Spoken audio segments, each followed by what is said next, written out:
Hello everyone. हमारा आज का टॉपिक है force on A current carrying conductor placed in a magnetic field. देखो, ये तो हमें पता है कि जब भी कंडक्टर में से करंट पास करता है तो जो फ्री इलेक्ट्रॉन्स है वो कंडक्टर में मूव करते हैं, ठीक है।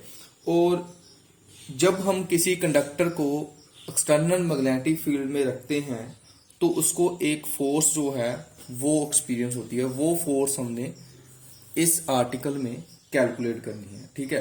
तो सबसे पहले मैंने एक जो कंडक्टर है वो ले लिया, ठीक है, जिसकी जो एरिया है वो ए है। एरिया ए कंसिडर किया कंडक्टर का और उसे मैंने अलोंग एक्स एक्सिस की तरफ रखा और करंट की डायरेक्शन भी जो है वो एक्स एक्सिस की तरफ ही है, ठीक है। और जिस कंडक्टर की जो लेंथ है उसको मैंने स्मॉल एल मान लिया, ठीक है। अब पी क्यू कंडक्टर है यहाँ पर, और जो पी क्यू कंडक्टर है वो मैग्नेटिक फील्ड जो है, ठीक है, इस कंडक्टर के अराउंड जो मैग्नेटिक फील्ड है, जब अगर उसको यूनिफॉर्म मैग्नेटिक फील्ड में रखोगे आप कंडक्टर को, तो कंडक्टर जो है मैग्नेटिक फील्ड के साथ एक एंगल थीटा बना रहा है जो कि एक्स एक्सिस पर कंडक्टर है, ठीक है। तो मैग्नेटिक फील्ड इसके परपेंडिकुलर, वैसे तो इसके साथ जो मैग्नेटिक फील्ड है वो मैक्सिमम फोर्स तब एक्सपीरियंस होती है जब परपेंडिकुलर हो, जब कोई कंडक्टर। लेकिन अब हमने मान लीजिए आपने ये एंगल जो है थीटा एंगल पर मैग्नेटिक फील्ड है जहां पर कंडक्टर को रखा है, वो कंडक्टर जो जिस एक्सिस पर पड़ा है एक्स एक्सिस पर, उस एक्स एक्सिस के बीच और मैग्नेटिक फील्ड के बीच में थीटा एंगल बन रहा है, ठीक है। आपने बी वेक्टर मैग्नेटिक फील्ड में इसको रखा है और उसकी डायरेक्शन आपने ये दी है, ठीक है। अब कंडक्टर में जो इलेक्ट्रॉन्स है वो करंट की ऑपोजिट डायरेक्शन में फ्लो करते हैं, ठीक है, और इनकी ड्रिफ्ट वेलोसिटी भी ऑपोजिट डायरेक्शन में ही होगी फिर करंट के। तो वीडी क्या है इसमें, वीडी जो है वो है आपकी ड्रिफ्ट वेलोसिटी ऑफ इलेक्ट्रॉन, और माइनस ई क्या है, चार्ज ऑन इलेक्ट्रॉन, ठीक है, minus E charge on electron. अब जो फोर्स एक्सपीरियंस होगी चार्ज को, ठीक है, magnetic force and charge electron is given by, जो इलेक्ट्रॉन को मैग्नेटिक फोर्स एक्सपीरियंस होगी उसको मैं लिखूंगा एफ वेक्टर। इसका फॉर्मूला था Q V cross B, means अब Q की जगह पर यहां पर हमारा चार्ज क्या है E, और V जो वेलोसिटी है चार्ज की वो अब है ड्रिफ्ट वेलोसिटी, और क्रॉस प्रोडक्ट तो मैग्नेटिक फील्ड के साथ सेम रहेगा। वैसे ही ये फॉर्मूला जो है वो ऐसे होता है F is equal to Q V cross B, ठीक है, दोनों के ऊपर वेक्टर आएगा। लेकिन अब यहां पर चार्ज जो है हमारा माइनस E है, ठीक है। तो अब मान लीजिए N जो है इज द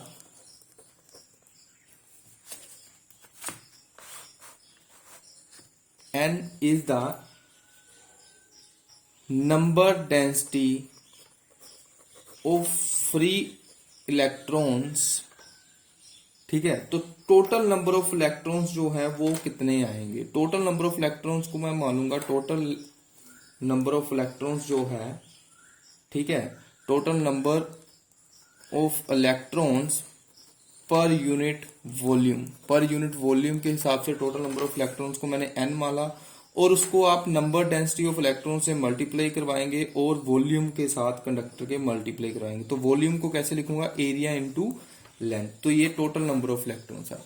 अब जो टोटल फोर्स कंडक्टर को, जो कंडक्टर है उस पर जो टोटल फोर्स सभी इलेक्ट्रॉन्स पर जो एक्सपीरियंस होगी, कंडक्टर के सभी इलेक्ट्रॉन्स को जो टोटल फोर्स एक्सपीरियंस होगी उसको मैं लिखूंगा F vector is equal to total number of electrons into एक इलेक्ट्रॉन्स को जितनी फोर्स एक्सपीरियंस होगी, ठीक है, उसको मैंने टोटल नंबर ऑफ इलेक्ट्रॉन से मल्टीप्लाई करवा दिया। तो एन की वैल्यू क्या आपने ऊपर निकाली, एन क्या है हमारे पास, एन ए एल, और एफ वेक्टर क्या है माइनस ई, तो ये माइनस मैंने आगे लिख दिया, ठीक है, V D vector cross B vector, ठीक है। तो यहां तक हमने जो है ये सोल्व कर लिया। अब नेक्स्ट एक एक्सप्रेशन आपके साथ डिस्कस करूंगा, वो है एज वी नाउ डैट, जो करंट और ड्रिफ्ट वेलोसिटी में रिलेशन था I is equal to n FAEVD, ये करंट और ड्रिफ्ट वेलोसिटी में रिलेशन था।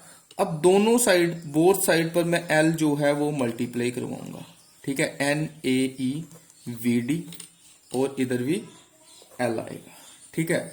अब आप देखें जो IL है उसकी वैल्यू क्या है यहाँ पर, NAEVDL, ठीक है। तो अब आप NALEVD जो है इसकी जगह पर IL पुट कर सकते हो, क्योंकि ये और ये वैल्यू सेम है। तो फिर जब आपने यहां पर IL पुट कर दे तो ये क्या इक्वेशन बन गई, F vector is equal to, अब इसके साथ ना एक और चीज ऐड करना, इसके साथ आप माइनस ऐड कर लेना, क्योंकि चार्ज जो है हमने ऊपर ही कंसीडर किया था इलेक्ट्रॉन है, और इलेक्ट्रॉन में चार्ज जो है नेगेटिव रहेगा, इसके साथ माइनस ऐड कर लो, तभी इसको पूरा पूरा इस पूरी वैल्यू की जगह पर आप IL पुट कर सकते हो, ठीक है। तो मैंने अब IL पुट कर दिया, तो IL क्रॉस अब बन जाएगा B वेक्टर, और यहां से F वेक्टर क्या निकल कर आएगा, ILB साइन थीटा, ठीक है। ये फोर्स कंडक्टर ने एक्सपीरियंस की जब वो थीटा एंगल के साथ मैग्नेटिक फील्ड में था, ठीक है। अब देखें, अगर ये स्पेशल केस में अगर आप देखें तो अगर इस एक्सप्रेशन में फाइनल में अगर आप थीटा 0 या फिर 180 कर देते हो तो फोर्स क्या एक्सपीरियंस होगी, फोर्स उसको 0 एक्सपीरियंस होगी, मिनिमम फोर्स एक्सपीरियंस होगी, ठीक है, क्योंकि साइन 0 0, साइन 180 भी 0। ऐसे ही अगर आप थीटा जो है वो 90 करेंगे तो उस टाइम पर जो फोर्स एक्सपीरियंस होगी उसको ILV साइन 90, साइन 90 क्या आएगा 1, और ILB जो है मैक्सिमम फोर्स एक्सपीरियंस होगी। तो इसका मतलब जब भी कंडक्टर मैग्नेटिक फील्ड में परपेंडिकुलर होगा तो उसको मैक्सिमम फोर्स एक्सपीरियंस होगी, और अगर वो पैरेलल है या फिर जीरो या फिर एंटी पैरेलल है तो उसको मिनिमम फोर्स जो है वो एक्सपीरियंस होगी।